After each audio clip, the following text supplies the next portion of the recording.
Hi, my name is Will McPhail and this is how to draw vermin.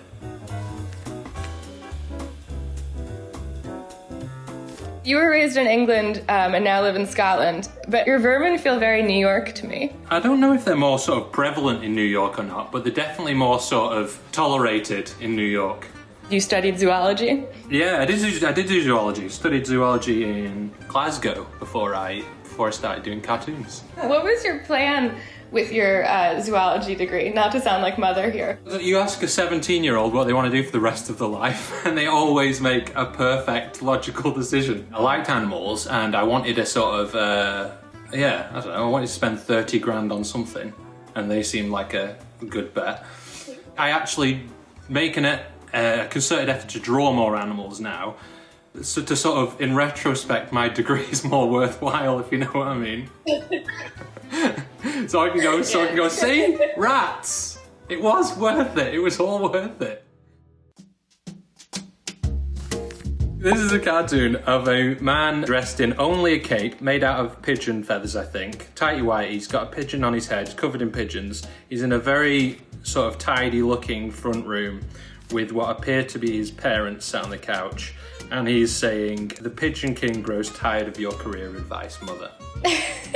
So tell me a little bit about these characters. There's no pretense there. It's essentially me. I think when I did it, I was living at home with my mum at the time, and she has got a very worthwhile, sort of cosmically important job, and I've got this. She's never actually tried to give me career advice, and I don't speak about myself in the third person. Not the third person part, that would be weird. It would be the title, I think. Oh no, I did call myself the Pigeon King. Did he spring into your consciousness sort of like fully formed and fully dressed in this outfit, or did it sort of build up as you drew? Thought I'll do a guy who's the Pigeon King and then just let it happen as I was drawing it. Those sort of side jokes, like his cape and his tighty whities and his slippers, I leave them until the drawing process. Do you have any sort of tips or tricks for drawing pigeons? I guess I've got a little bit of zoological knowledge about the kind of, leg joints and things like that. I know what their sort of vague skeleton looks like. Not that I sort of think about pigeon skeletons. I usually like to start with the eyes. All pigeons have got this weird little mustache thing that's just above their beak. Nobody knows what it's for. When I say scientists are baffled, I mean they are wandering around, they are screwing up little pieces of paper and throwing it behind them. Narrow it out just where the neck meets the body here, and it looks kind of demonic, so maybe give him a proper expression now. I like to sort of bring up the sort of lids from the bottom of the eyes there because it makes them look panicked and afraid. That's what most pigeons are. Little wing, as if he's just sort of welcoming you into his horrible world. And that's the first guy. Okay, let's do another one from a different position. We're starting with the eye again. Now here's the mustache again. Just side view this time. Still there. Cruel little beak. That's still there.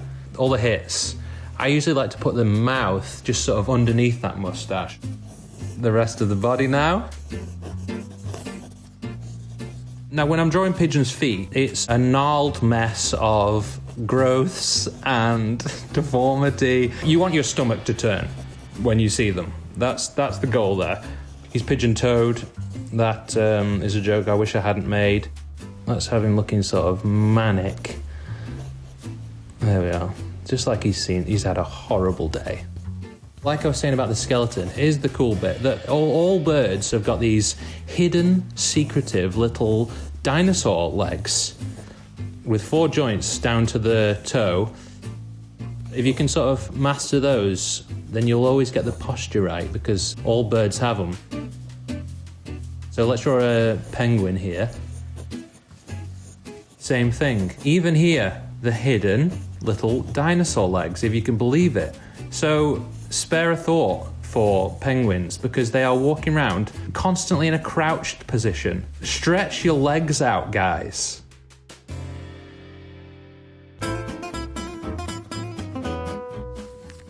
This is a scene set behind the mouse's hole in the skirting board. There is a mouse sat in front of a theatre-style vanity mirror, and to her right, you're looking out through the hole into the room and seeing a pair of human legs, and the mouse is saying, "Showtime." Who, either in the mouse or human world, has inspired this particular cartoon character? I wanted it to look like a sort of a jaded Broadway actor who's been sort of on a sort of maybe a long run for a long time. At least partway through a run, and it's like it's going down a storm. She's confident and just about to kill it in whatever performance she's about to do out there. Your characters have these very expressive, elastic faces, which is part of your unique style. Yeah, they've definitely developed over time. Like even from the Pigeon King cartoon to that one, you can see the sort of eyes are very different. I really love drawing those expressive faces, so the more and more I sort of grew to love cartooning, the more effort I put on finding that perfect eye shape. I sort of love the minute changes that you can make to an eyebrow or a mouth that changes the emotion that they're trying to convey. Okay, so I thought I would show you how I draw my facial expressions. So I've got a bunch of blank faces here, and I've picked out some emotions that I might feel just throughout the course of a normal day. So my eyes are just a pretty plain circle. If you put the eyebrows at different levels like that, it always gives a sense of confusion. And we'll just have a peering off. Now that's just grossed out there, but if I can manage to just give a sense of levity to the mouth here, then we should be able to bring it home.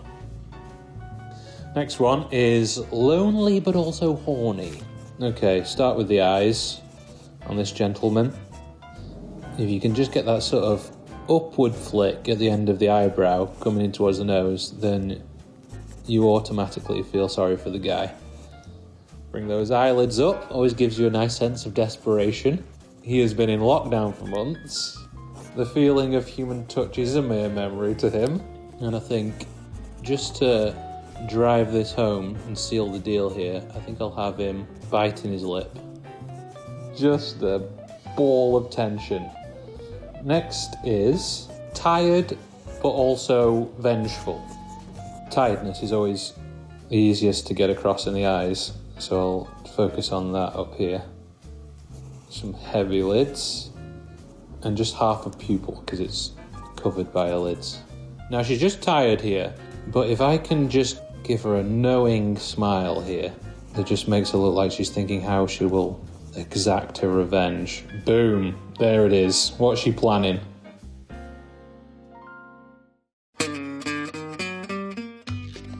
This cartoon shows a New York subway platform, and it shows a wave of rats coming down the train track, carrying a whole bunch of passengers. The caption reads, "Due to a power loss, the train will be replaced by a wave of rats."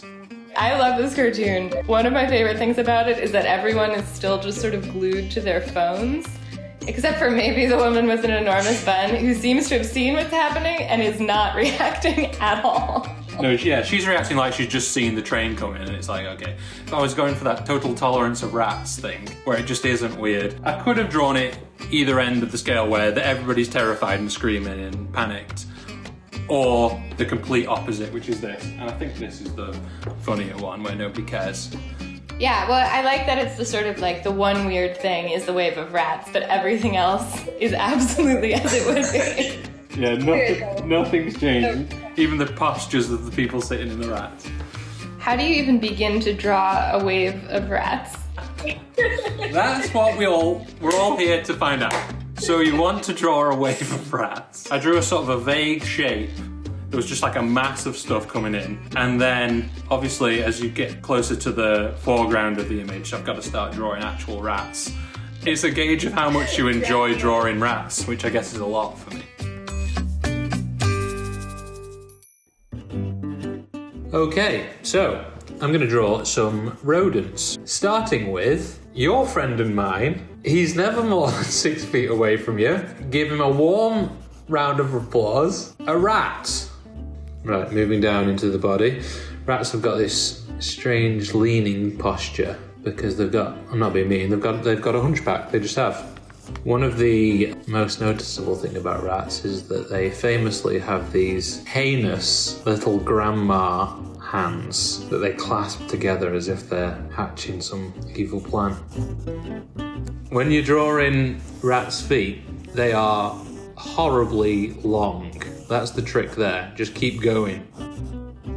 And then, of course, give him his tail. A little bite out of the air, who knows how that happened. And I think we'll make him look sickly, like he's got food poisoning or something. He ate something weird. And there we go, that's rat number 1. Okay, I think we'll draw New York's most famous rodent, Pizza Rat, because everybody loves him. Despite the fact that nobody helped him, by the way. That's the sort of rough look of his head. I think I'm going to draw him in the dragging up the stairs position. Let's draw his prize. I'll just give him a classic pepperoni. Not my favourite. Hawaiian, thanks for asking. Okay, what facial expression should we go for here? You can't go wrong with panic, a little bit of shame in there, and that's 2 rats down. Okay, we'll try and draw a mouse now. I think I'd make it just more of a sort of rounded, cuter, a little ball of fluff. It's a bit of a Stuart Little vibe, which I'm not thrilled about, but you get the idea. I'm going to make his body much smaller in comparison to the rats. And there are those grandma hands. I'll have him sitting in a sort of a zen position and give him a nice tail. Maybe have it wrap around him. Okay, what expression should we give him? I think have him look wary. And there we are. There's your rodents. Just like the ones from your nightmares.